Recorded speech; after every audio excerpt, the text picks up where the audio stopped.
Father, ito may nagtanong na nanay. Kasi yung anak niya, nahihila ng other sex.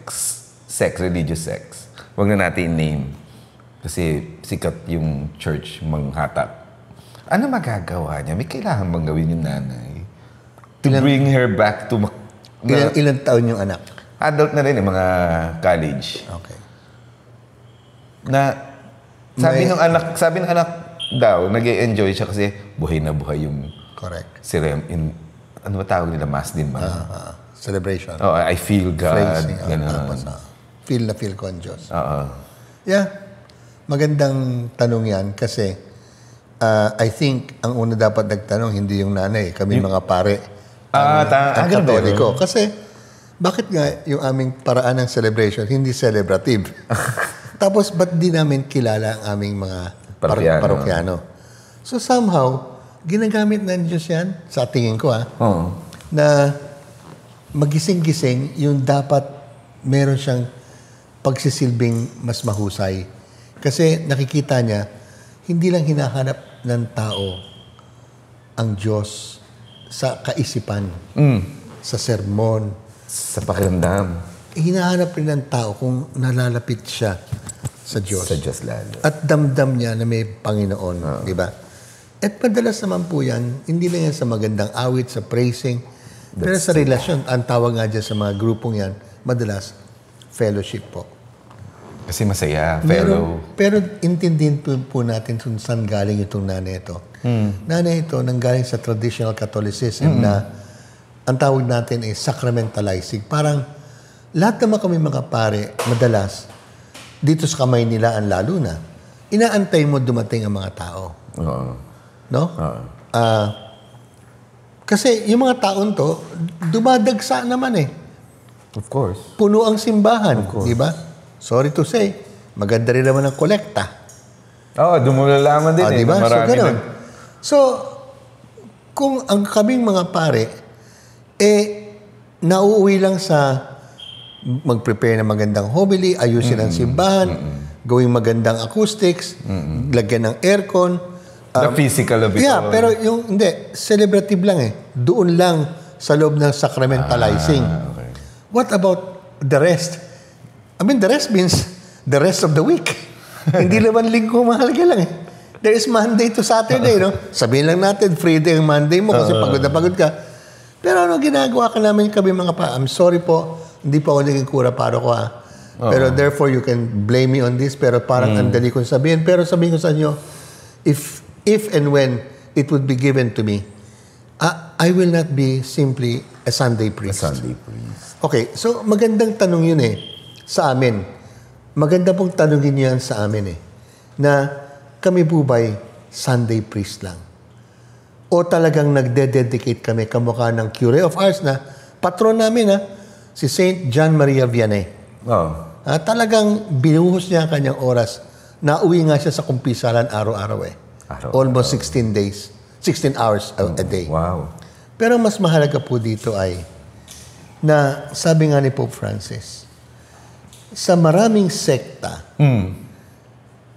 lalo na sa Pilipinas because of tayo Pilipino, tayo from the Chinese tradition, mahalagang relasyon. And Diyos nakipagrelasyon. Kaya nga Diyos nag-incarnate Ang simbahan ba, sabi ni Pope Francis, smells like the sheep. One of them. Oo. Parang nagiging dapat ba tayo sa ating tunay na flock na ating tupa ng ating sheep, di ba? And what does that mean? I know my sheep. My sheep know me. So the first and foremost thing for me, alam mo ba yung pangalan? Ng parokyano mo. Ng parokyano mo. Hanggat maaari, sana bawat isa. Dahil dito po, alam mo rin ba ang estado ng kanyang pamilya? Saan siya nakatira? Nabibisita mo ba? Oras yan. Tapos, naiintindihan mo ba ang kanyang pinanggagalingan? Siyempre po, ang mangyari dyan, masasangkot ka. Kunyari, meron kang nakilalang parokyano, hinabla, nakulong tuloy ang kanyang tatay, di ba? False naman accusation. mapapasangkot ka. Di ba? Oras yan. So, inconvenient truth ang tawag nga. Di ba? Parang sa climate change. The inconvenient truth, sabi ni Al Gore. Kasi, pag talagang sumaba ka na, full-time na yan talaga. Yun na yun. Oo, yun talaga. Ganun talaga. Pero, that's the way we were placed. Kaya nga wala kaming pamilya, di ba? Anyway. Oo nga. So, itong fellowship na to, bakit? Ako lang ba? Ang pari lang ba? Or I could create The community. a pastoral team. Yun ang pinag-uusapan namin po ngayon eh. How pastoring, discipling, Tama. is not just the engagement of the Of a ordained, of the priest. the ordinahan.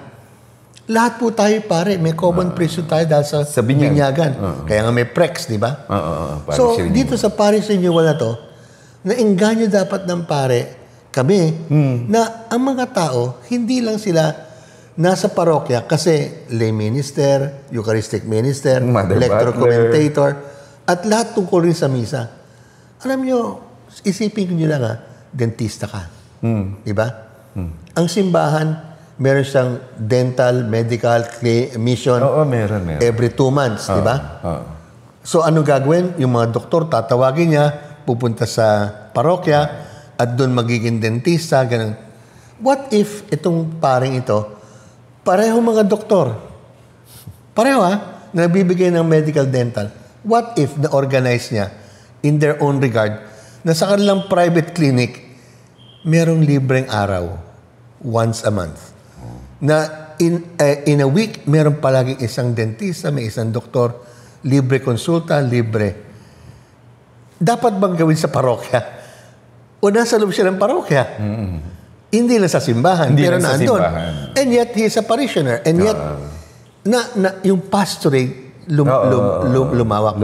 I think in many ways po, dahil ito yung mga laiko, ito talagang lapat itong ating mga ibang sekta, lapat sila sa buhay ng kanilang mga flock. Alam niyo, yung kanilang pastoring, ang dami ng galamay. So, ang daming servants that help them volunteer. And not to sacramentalize, kasi wala man silang misa but to help in that pastoring, in that making people realize. Kaya dito, ang mga covenanted communities natin, dapat natin talagang pagsikapan. Kasi kamakanan Corpus Christi. This sense of community in the other sex, should we be inspired as well and then apply it in our ang atin BEC nga maganda na nga atin Bukluran basic ecclesia. Tsaka Bukluran tawag dyan 5 pamilya. Ginagawa ng Corpus for Christ ever since. Ginagawa ng Ligaya, meron siya ng action group sa BCBP. Even ng Youths for Christ, Singles for Christ. Yes. That's the way of the church today. And tapos, pinasukan pa ng simbahan natin na synodality. Correct. Listening to each other. Listening, conversation, in the spirit. Being with there. Ang discussion natin, hindi yung iniisip ko na kung ano masasabi ko sa sinabi mo. Hindi. Pakinggan ko lang muna ang sinasabi mo. At makita ko what is... At mag-dialogue tayo. Talagang tunay na discussion na dialogue kasi we share the spirit. So, ano magagawa ni Mother? Ang magagawa ni Mother ay, una sa lahat, maybe beyond the question of yung kanyang anak na nag-ibang sekta. Nag-iibang sekta, hanapin niya sa kanyang parokya o hanapin niya sa kanyang mga kasama sa pananampalataya, kung pwede siguro, kahit sabihin natin magsimula sila ng isang Bible study group na Katoliko. Or magpakain siya, tapos community kayo, tapos Bible study. Kaya magkano? Sabi nga natin. Kasi pagkainan, di ba maraming pupunta? Kasi siguro, maganda yung Black Rosary. Maganda yun. Maganda yun kasi house to house. Pero, beyond the house to house ng pagdala ng imahen, nagkakaroon ba ng parang sabihin natin ng Bukluran. Sa Bukluran, may impact pa tong grupon to sa larger society. Sila ba ang nangunguna rin pagdating kunyari sa kalinisan? Pwede, di ba? Di ba? Sa safety. Or sa waste management. Sa safety rin ng kabataan na walang droga. Yan. Di ba? Hindi lang dadalhin ko yung imahe ng mahal na birhen, pero sa pag-ikot natin, nakita natin meron tayong needs beyond the religious, beyond the prayer. Kung I don't know if it's a Catholic thing, bakit mas namimirata yung ibang sex than religious sex, malakas sila Sa Pilipinas. Oo, sa Pilipinas. Pero tayo, hindi naman tayo nahahatak ng kasi ibang marami sex. tayo eh. Marami na tayo. Oo, yan ang Hindi, problema. aggressive sila. Yan po ang problema ng marami eh.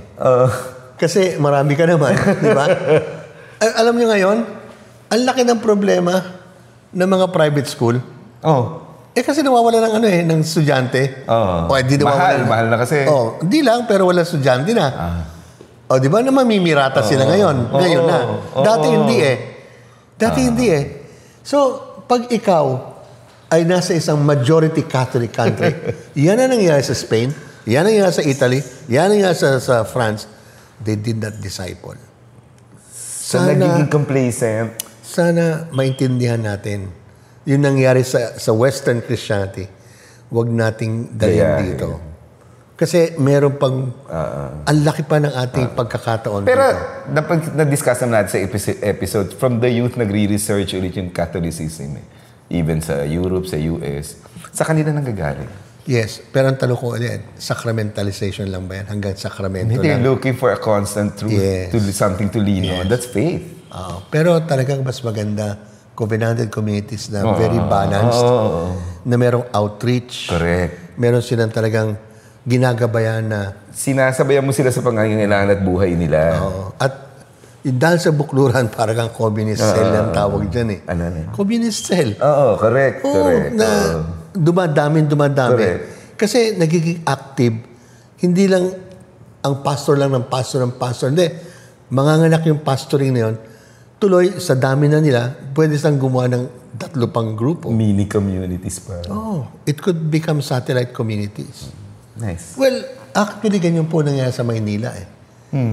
Dati ang dami natin, iisang archdiocese. Isa lang noon. Naging 6. Isa lang noon. May Pasig na ngayon. May Iyan ang pastor. Parañaque. Kita mo na ngayon. Pag nakita mo ang Pasig, nakita mo ang Parañaque. Wow. May Cubao pa, di ba? Oo. Ang Cubao sa Quezon City, ang dami. May Cubao, may Novaliches. Dati talagang one archbishop lang. Kaya nga siguro, alam niyo, wag nating biglain na lang na masama yan, hindi sa pupunta sa langit. Hindi. Ang mahalaga siguro sa nanay na ito ay ano magagawa mo muna na kasi dahil doon, anak mo yan eh. Tama ka, anak mo yan. Kaysa sabihin mong wag, magbigay ka ng option kasi matanda na siya eh. That's true. Give an option. Kung wala ka may offer na option, yun lang pupuntahan niya. And that's where he finds love and halimbawa, belongingness. Anyway. Ganun yun. Baka tama ka. Ang mahalaga talaga sa Pinoy kasi relasyon eh. At lahat pati sa Diyos. Oo, pati sa kapwa. So, keep on asking Theo and stay in the Catholic faith. Like, subscribe, and share. And share.